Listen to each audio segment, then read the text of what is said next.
As a further addendum, when you've been in the clinical pathway for now close to a year, I mean, I think it was probably September we started, you've gone through the process so many times that it becomes automatic and you can speak to other people doing the same. So I believe last time I checked there were 20,000 patients in the clinic. So they issue you with a medical device effectively and something to use with it. At the end of 12 months, I can assure you that the way you use the medical device is you sort of walk around with it, and if somebody challenges you, you point at the bit on the back and say, look, MD, and if they challenge you, you say, well, I don't care. Because that's obviously, in legal terms, that's what it means. So if it says MD on the back and somebody tries to interfere with it, legal penalties then apply, right? So somebody who isn't stupid is probably not going to argue at this point, so they tend to go away. Going away there is the main point. So unfortunately the Jedi mind trick doesn't work in licensing at the moment, so Chris Murray is working on that. But because the state has now been forced to be grown up about the matter, it is now just the case that there is so much evidence in the clinical pathway that all you ever had to do was get a physician to give psychosis screenings. They're not going to call it that. You'll call in every 3-6 months to pass your psychosis screening, which you won't be called. Just go and read the clinical literature. So go and read again Pete Walker, John Bradshaw. You should probably read Young as well if you're a functional adult, and you'll be able to have a conversation that's intelligent enough to satisfy the clinician that you're not psychotic, with just a state of delusion where you believe you're all powerful and all knowing and that kind of thing, which can be dangerous to yourself and those around you because your judgment can be impaired. But the point of the clinical pathway is that because the underlying cause is neurological, the fix goes in and the assertiveness comes back. The people who behaved badly prior to the assertiveness coming back get bulldozed, so they suddenly get bodied out of the way and are struggling to react. Because of the way it's gone on in Birmingham, they struggled to adapt in any kind of sense. I mean, it's basically like a sort of a gas grenade. They were totally caught off guard by the sort of childlike baby steps conversation. Couldn't have any kind of adult conversation. But as soon as it went into criminal liability, they panicked, and of course, we're now all these months down the line. It's not actually funny though. So when we're saying there is criminal liability, there is criminal liability. So a lot of people in Birmingham have been seriously harmed and possibly killed by the antics of a number of people in the senior leadership team. They're going to jail under existing law, so this is not a political solution. Again, this is straightforward criminal law as is. The political solution, though, is, again, in the political discourse, so the Overton window, of course, has moved quite sharply to the right in recent times, and we've got an elected MP talking about the death penalty referendum. With the recent letter from Andrew Mitchell, Jess Phillips, these kind of people, a lot of people in Birmingham are, quite rightly afraid of their neck potentially being on the block, and, given the way some of these people have behaved, you could see a referendum being an interesting subject, put it that way. So the legal impetus, though, is straightforward. So we're in a court service. You're saying, okay, well, if you've never done the job, think of this like a factory. So it'll take me 6 months to train you on the database, right? So it's like Neo in the Matrix. It's, you see a red dress at the end of the process. But we teach you how to use this database. We teach you how to attack humans. Your job isn't to attack them. It's how to understand how to attack them hypothetically, then go and help them, and if you can't help them, then you've got to. But that's how we sort of train you how to do it. But you imagine this is like a factory, so it's an endless process. But you, after done the job, work out that you can't continue, so you've got to have a reset. Over the years, we've done a few of these, so case management goes wrong, you've got to reset things, we change things around. But I'm saying that we can't do that because of X, Y, Z, because of corruption. There is no possible way that there is no person in Birmingham who said there is no possible legal inference that could be made from the voluminous submissions to the Office of Citizen Solicitors 2020, never mind before. You've got to find someone credible and honest within the police of Birmingham who could credibly make that statement. We currently have Deborah Agentieri, a woman who I don't believe I've ever met, who is too cowardly to come to Scotland, and is under the impression that I give a single toss about what she can emit via a piece of plastic that she's been given by the City of Birmingham. I would certainly put her in jail for the rest of her life, and if the death penalty referendum was passed, I would happily personally cut her head off. When we're saying we want my colleagues protected, this is what I'm making quite clear is the case. When we're in hard compliance, people like this are not people I defer to, because as part of the job as well is, if I'm sending people out into the city, I'm personally making sure they're coming back safe, because at the end of this there is personal responsibility for making sure my colleagues come back alive. Because I've done a security review and my director hasn't, I'm leaving, and it's director level responsibility. So he's got the criminal responsibility. That was left to me. I've done the report. I'm saying to you, we ain't gotten on. And it's obvious in the country we ain't gotten on, and your new head of police is already apologising. So your new bloke already has no spine. So how are we going to police the place now? Given Max Caller, by the way, sent in a political advisor as well. So we've had a transfer of head of police. When Cadman went, where was the bung put in to prevent further entryism? So the whole point is you insulate your organisation to prevent, the white blood cells get the activists out, and you put a protective screen in.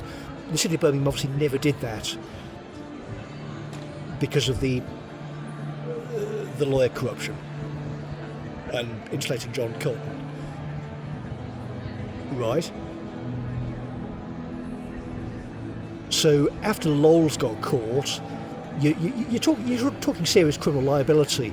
So given the history of reports put into the city, the most recent one was published in 2020. All those years later, you've got this bloke being attacked outside a pub.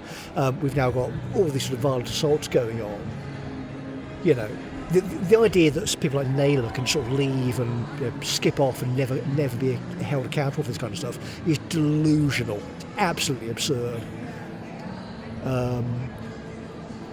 So the bit my colleagues were never getting is we always lost by ever apologising. It was always just stand back and look at this dispassionately and think, okay, well, based on the law, how should I respond to this? And it's always just go straight forward, go straight through. No, none of this, no. Because if you never went along with any of it, then you're not corrupt.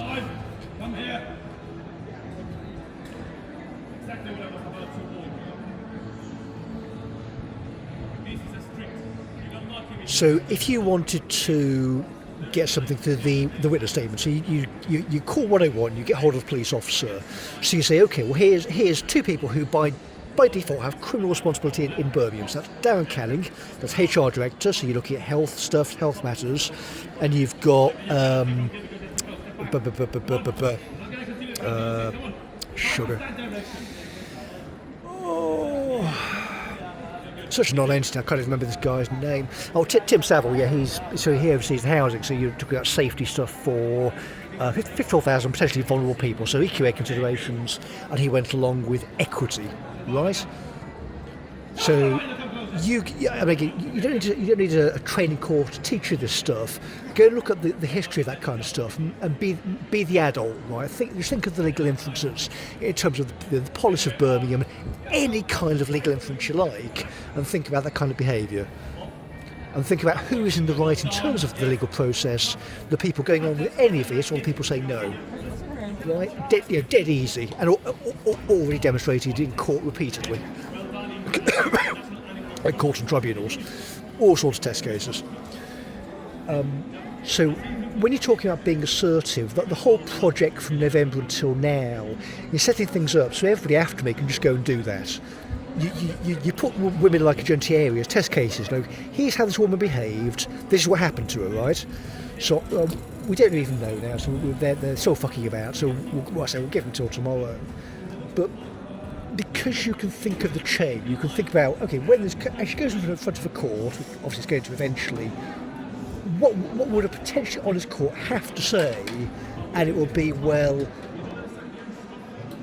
the bit of plastic in your hand in the modern world is quite a serious piece of equipment, because in the sort of postmodernist era that we have, it's the convincing other people that it's a gun argument, isn't it? So Foucault says it's all about power. You convince the other humans that if you change the word, phone becomes gun, everyone points at you and the mob forms and you get arrested because it's been put into a policy document. Pink horse strategy works, Montgomery Trojan horse, it's a gun, everyone's too dumb to work out the inferences, and you go into a dungeon, right? Nice and easy. Sorry mate, it was all about power, sorry you got in the way. That kind of thing. It doesn't work though.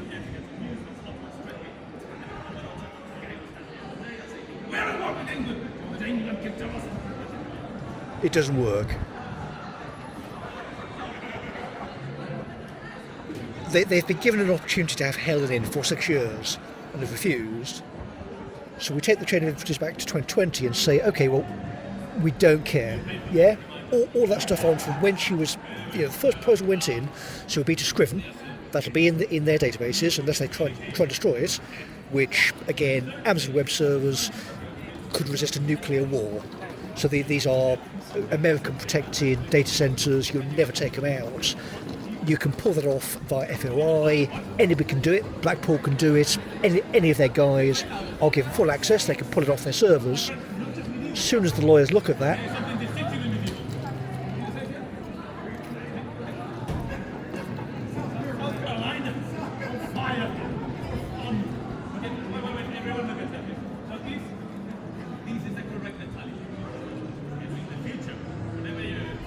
because the bit they never got is they immediately lost.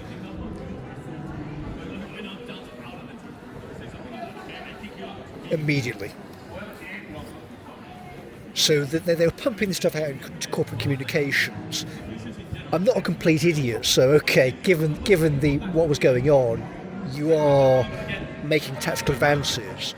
But we hung on in effectively a bunker for 6 years, taking out their guys, documenting the whole thing, getting it into the national press, still hanging on, catching your senior leadership team, still hanging on, getting out with your IT equipment, still hanging on, and having you try the lowest grade stuff imaginable with the sort of person who just isn't going to work on. It was never going to work.